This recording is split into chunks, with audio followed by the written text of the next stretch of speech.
Swag.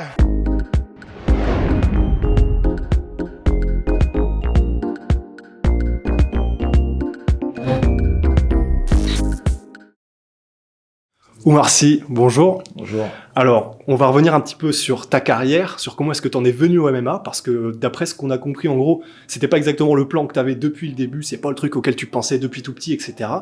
Est-ce que tu peux nous décrire un petit peu d'où tu viens, comment t'en es venu au MMA et comment t'en es venu en faire ta carrière? D'accord. Ben, moi, je viens de Clichy, dans le 92. Voilà, j'ai grandi à Clichy, je suis né à Clichy. J'ai eu des parents qui m'ont mis très rapidement dans le foot. Donc c'était un sport collectif, voilà. Et j'ai toujours été au foot. Mais en parallèle, j'allais quand même à la boxe avec mes potes du quartier pour pouvoir se défouler et puis savoir qui était le plus fort, tout ça. Parce qu'on était un gros groupe d'amis. Surtout ce groupe d'amis, ben, il n'y en a pas beaucoup qui ont continué les arts martiaux. Après voilà, je suis arrivé à un certain âge où il fallait que je me décide entre le foot et faire ma vie en fait, donc j'ai préféré faire ma vie parce que je voyais que le foot c'était pas forcément fait pour moi. Donc j'ai continué à faire ma vie et tout ça. Et j'allais toujours à la boxe et dans cette team-là du quartier, il y avait des cours de grappling, de lutte. Mais franchement, je pensais pas du tout au MMA. Et en fait, au bout de quelques mois, ben, on m'a proposé un combat qui s'est annulé. Mais j'ai quand même continué à m'entraîner. Et en fait, pour moi, ça a été une formalité de m'entraîner. En fait, c'est devenu une hygiène de vie, comme quelqu'un qui va à la salle de fitness. Et ben, j'en suis arrivé à faire mon premier combat professionnel. Et puis, vu le résultat, ça m'a poussé à aller encore plus loin. Et puis, deuxième combat, troisième, et ainsi de suite. Mais je pensais vraiment pas. Je sais vraiment pas comment j'ai fait pour en arriver à là aujourd'hui, où j'en suis. Parce que on me considère comme reconnu, mais moi, je pense que j'ai fait que 5 combats. Et pour le moment, je me suis fait plaisir. Donc, je vois pas qu'est-ce que j'ai fait de bien à part aller combattre et me faire plaisir. Voilà.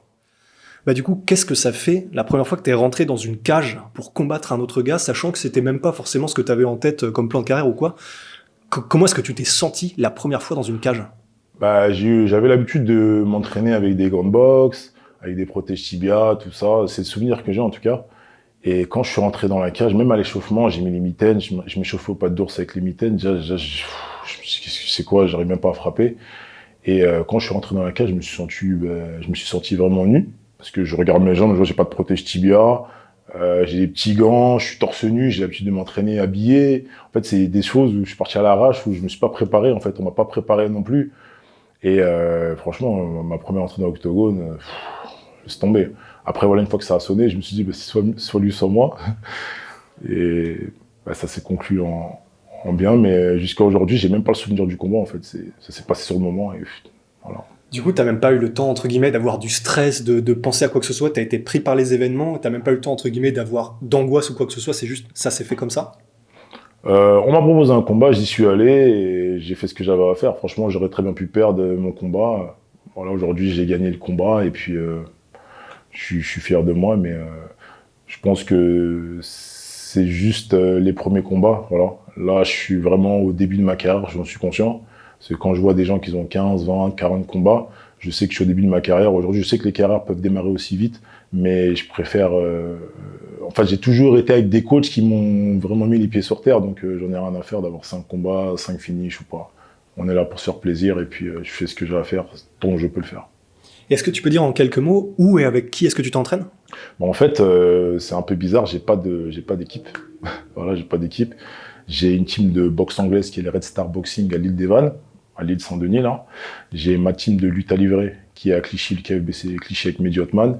J'ai une team de pieds-points qui est le Red Steam, pardon, dans le 18e avec Reda. Et après, voilà, on est un groupe de poids lourds.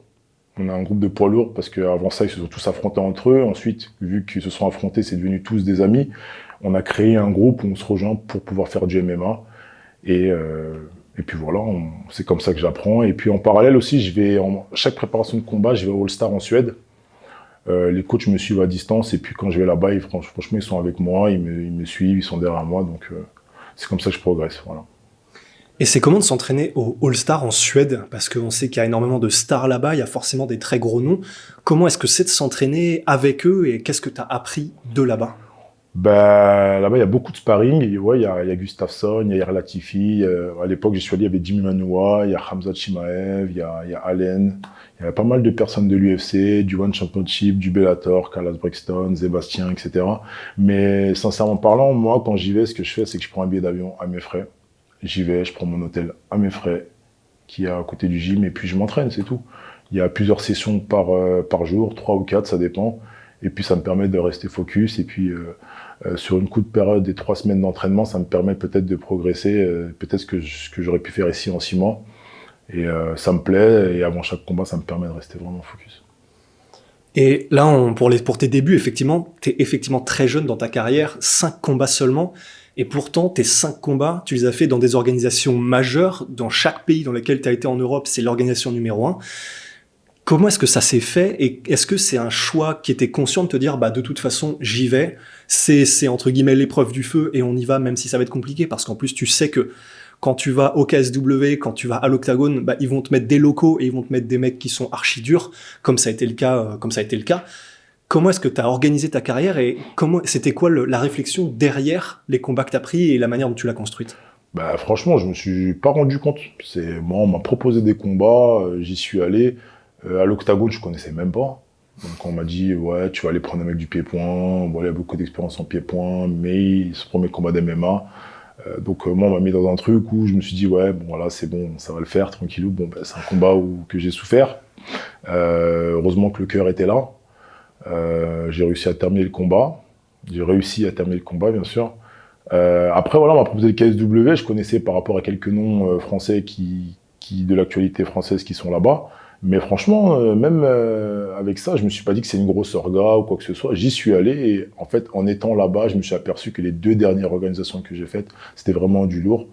Et voilà, j'ai profité de l'instant et tout. Donc voilà. Et justement, ce combat à l'Octagone, juste avant celui au KSW, c'est un combat qui a été extrêmement dur et c'était clairement une guerre et t'en es ressorti vainqueur et t'as réussi à terminer le gars en face. Qu'est-ce que t'en as appris de ce combat-là où clairement c'était la guerre totale? J'en ai appris qu'il faut pas faire confiance aux organisations étrangères parce qu'ils te mettent dans des conditions qui sont pas très avantageuses, dans le sens où en fait on était le 2e combat et moi ils m'ont appelé quand le premier combat venait de se terminer, donc j'ai même pas eu le temps de m'échauffer. Donc ils m'ont appelé, on est allé et je pensais en fait finalement que ça allait le faire et franchement c'était un peu dur. J'en suis conscient. Et après, voilà, donc en regardant la vidéo, ça m'a permis d'apprendre de mes erreurs. Par exemple, même en striking, il était plus au-dessus de moi techniquement, mais je pense que j'aurais quand même pu rivaliser avec lui. Et c'est ce qu'on avait mis en place pour le KSW, parce que c'était un puncher. Mais c'est lui qui a fait une erreur de parcours, je pense. Et du coup, j'ai réussi à finir le combat très rapidement. Mais sinon, j'apprends de mes erreurs. Et puis, c'est comme ça qu'on progresse. J'aurais très bien pu perdre le combat et aussi apprendre de mes erreurs, mais j'ai gagné avec le cœur et j'ai aussi beaucoup appris. Et justement, c'est vrai qu'on a l'impression que entre guillemets, t'es à l'aise dans l'adversité, alors que, encore une fois, t'es très jeune dans ta carrière. C'est pas des trucs qui sont naturels, puisque c'est pas des trucs auxquels tu penses depuis que t'es petit ou quoi que ce soit. Tu te prépares pas mentalement. T'arrives, 4e combat pro, tu fais une guerre. Où est-ce que t'as été chercher le fait que t'abandonnais pas, il était hors de question que tu lâches quoi que ce soit? D'où ça vient, ça? Comme je dis, c'est le cœur. Après, quand je combats, je donne tout ce que je peux.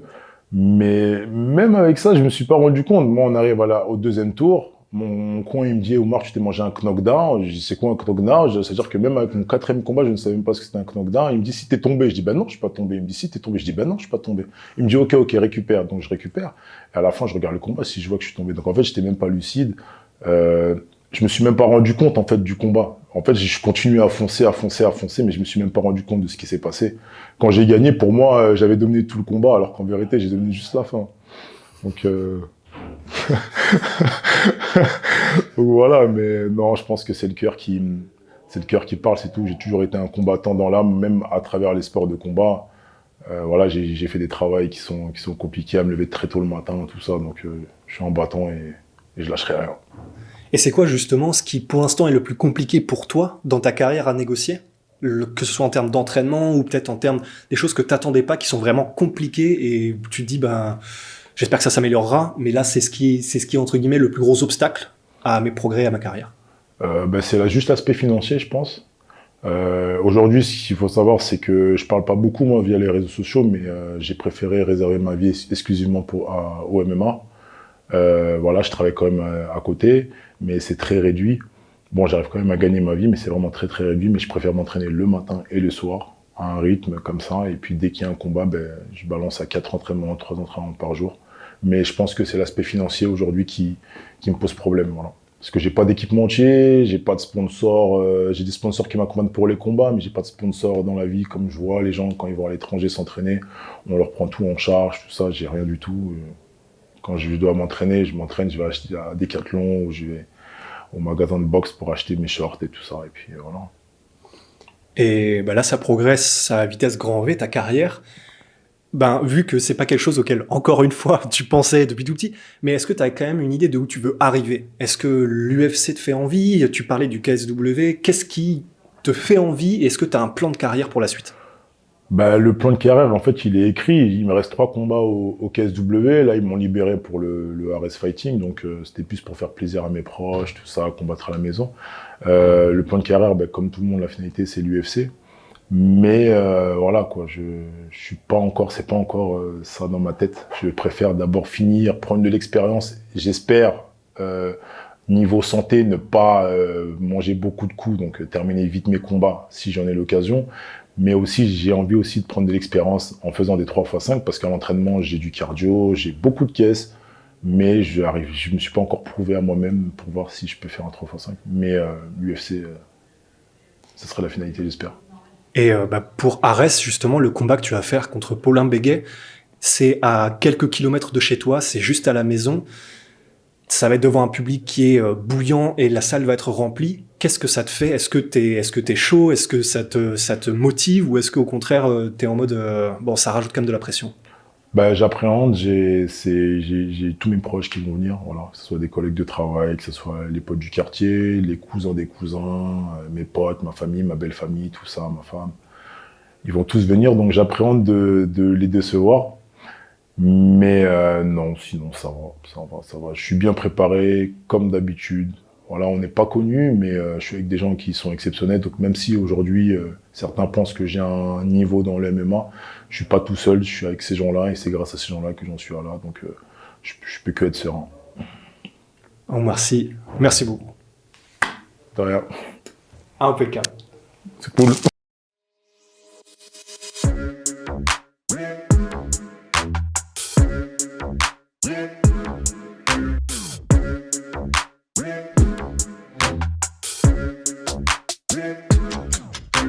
I'm fucking coming for you!